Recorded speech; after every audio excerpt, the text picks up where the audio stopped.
তুম অনেক দিন ধরে মাকামকুঞ্জ ভবনের কোনো ফ্লোর পুরা অংশ দেখানো হয় নাই। আজকে মনে হলো যে প্লাস্টার ভিতরে অনেক দিন ধরে শেষ হয়ে গেছে, একটু পুরা অংশটা একবার পুঙ্খানুপুঙ্খানুরূপে সবাই দেখার ব্যবস্থা করব। তাই ভিডিও করা শুরু করলাম। আমি এখন অবস্থান করতেছি মাকামকুঞ্জ ভবনের সি ইউনিটের মাস্টার বেডে। এটার প্লাস্টার কমপ্লিট হয়ে গেছে, বাইরের প্লাস্টার চলমান, ভিতরের প্লাস্টারের অংশ মোটামুটি শুকিয়ে গেছে। যেই জায়গায় বাইরের দেওয়ালের সাথে সংযোগ থাকবে না, এগুলি জায়গায় প্লাস্টারের শেষ হওয়ার পরে রঙের একটা বিষয় আশায় থাকে না, সিলার মারা টিয়া, এগুলি যদি মারা যায় অথবা লটারি হয়ে গেলে যার যে ওয়াশরুমগুলি, কিচেন রুমগুলি পানি নিরোধক যেই কাজগুলি করার দরকার, এগুলি করানোর ব্যবস্থা করা যেতে পারে। একটা পানির লাইন ফুটা হয়ে সাধারণত কিচেন রুম এবং ওয়াশরুম থেকেই এই দেওয়াল ড্যামেজ শুরু হয় যদি কোনো জায়গায় লিকেজ হয়। যেহেতু আমাদের পুরা ফ্লোরের পাইপলাইন ডাক টাইপ না, আউটে, এটা পুরা ভবন যখন ভিজা ড্যাম পড়বে তারপরে আমরা বুঝতে পারবো যে আমাদের কোনো একটা লাইন সমস্যা হয়েছে। এই ভেজার কারণে এক জায়গায় আর্দ্রতা শুষে নেবে, ইট শুষে নেওয়ার পরে পুরা জায়গা ড্যামেজ হয়ে যাবে। তখন প্লাস্টার ভেঙে আবার ওখানে ওই পাইপলাইন রিপেয়ার করে আবার সিলার মারতে হবে, কোট মারতে হবে, পুরাটাই সমস্যা সমাধান করতে হবে। কিন্তু এই সমস্যা সমাধান করলেও বিল্ডিংয়ের যে একটা আয়ুষ্কাল, সেই বিষয়টা কিন্তু কমতেই থাকবে। তো আমরা যারা মোটামুটি এই বিল্ডিংয়ে স্থায়ীভাবে বসবাস করব, বিল্ডিংয়ে যদি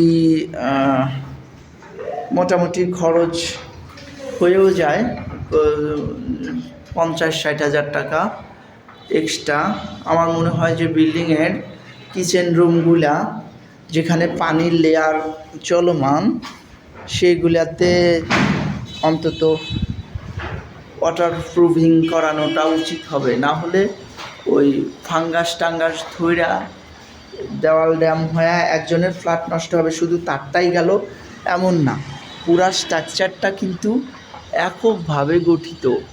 একজনের এখানে নষ্ট হলে পুরাটাই ওখান থেকে আর্দ্রতা শুষা নিয়ে 2 দিন আগে আর পরে ড্যামেজ চাইতে থাকবে। তো এটা যখন আমি চুক্তিতে আসি তখন এই ওয়াটার প্রুফিংয়ের বিষয়টা ওই কোম্পানির সাথে চুক্তিতে ছিল না। তখন আমি জানতামও না অ্যাপ্রক্সিভ সিমেন্ট অথবা ওয়াটার প্রুফিং, তারপরে পেইন্টিংয়ের ওই যে চিলার কুটিং, তারপরে পেস্ট টাইপ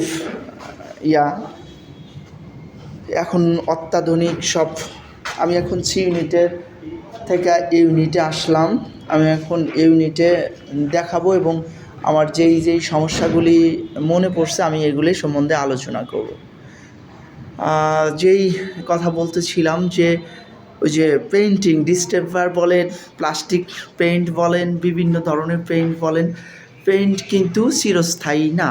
সিলার টিলার মাইরা যেটা আধুনিক ছিল, এখন যেই কুটিংগুলো আসছে একদম 50 বছর 30 বছরের লাইফ টাইম গ্যারান্টি, এগুলি সম্বন্ধে চিন্তা ভাবনা করা যেতে পারে যদি টাকায় কাভার হয়। পেইন্টের দাম এবং কুটিংয়ের প্রাইস সেম লেভেল হয়, কুটিং যদি সাশ্রয়ী হয় আরও, তাহলে ওইটার সম্বন্ধে সবাই জ্ঞান ধ্যান আহরণ করেন। নেটে অনেক কাজ দেখি, তারপরে ইঞ্জিনিয়ার আছে যারা ইঞ্জিনিয়ারের সাথে কথা বলে কিভাবে এটা সলিউশন করা যায়, করলে আমাদের সবার জন্য প্রফিট হয়, বিল্ডিংটা ভালো থাকে, এই বিষয়গুলো এককভাবে তো চিন্তা করলে নাও পারা যেতে পারে। সবার মাথায় নেন এবং কাজগুলি স্মুথলি করার জন্যে চেষ্টা করা যেতে পারে। এটা গেল কথা। তারপরে আমরা পেইন্টিং আগে করব না প্লাস্টার, ওই যে কি বলে,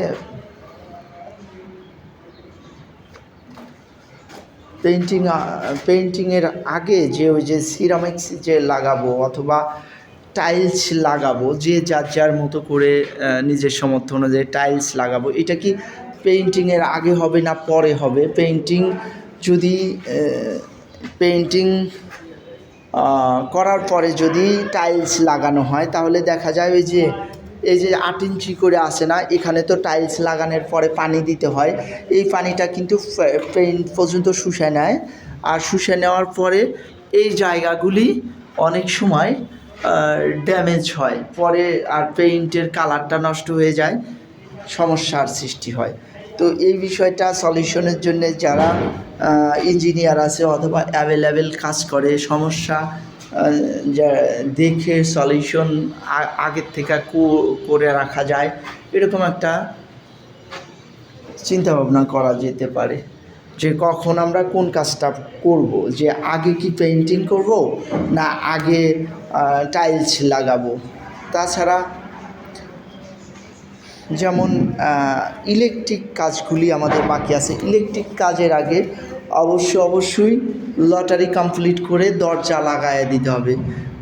তার কারণ হলো ইলেকট্রিক আইটেম ওপেন থাকলে এগুলির তার আপনি ঢুকে রাখবেন, এক সাইড দিয়ে কেটে আর এক সাইড দিয়ে বের করে নিয়ে যাওয়ার একটা ক্রিয়া থাকে। যেহেতু আমার এই প্রজেক্টে ইতিপূর্বেও কয়েকবার এরকম চুরিধারি হয়েছে, তো নিজের পকেট সাবধান করতে হবে, চোরে আগলায় দিলে সে খাবেই। এটা আমার মনে হয় যে মেইন দরজা লাগায়া তারপরে এই ইলেকট্রিক কাজটা শুরু করতে পারি।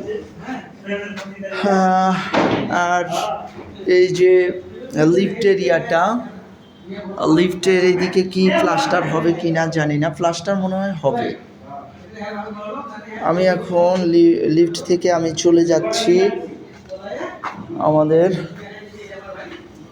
বি ইউনিটের বর্তমান অবস্থা। বি ইউনিটের